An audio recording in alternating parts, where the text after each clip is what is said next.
The man pulled out the 10 million he had just stolen and tossed it straight into the fire. It was the only way Cage could get a lighter sentence, but that one decision ended up causing him massive trouble. Since the police had no solid evidence, Cage was eventually sentenced to only 8 years. But right after he got out, he suddenly received a call from a kidnapper. The caller claimed he had taken Cage's daughter, and the ransom just happened to be 10 million. The absurd coincidence left Cage stunned, but instead of panicking, Cage actually burst out laughing because he had already figured out who the caller was. It turned out Vincent was Cage's partner in the bank heist 8 years earlier. At first, Cage thought Vincent was joking about kidnapping his daughter until Vincent let the girl pick up the phone.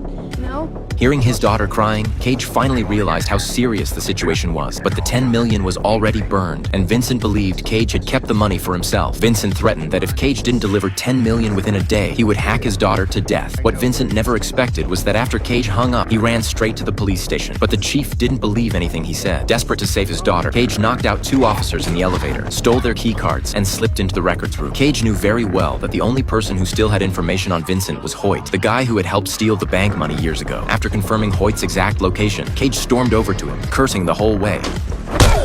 With just one punch, Cage shattered Hoyt's front teeth. Hoyt was the one who had driven the getaway car with Vincent back then, which led to Cage getting caught. And now Hoyt had teamed up with Vincent to kidnap his daughter. To save his own skin, Hoyt revealed Vincent's location, but Cage had no intention of letting him off the hook until suddenly Hoyt smacked Cage's gun out of his hand. While Cage bent down to retrieve it, Hoyt flipped up the sofa cushion and pulled out a shotgun, unleashing a wild barrage at Cage. Luckily, Cage reacted fast enough to avoid getting shot to death. But just as Hoyt opened the door to escape, he froze. Police had already surrounded the entrance.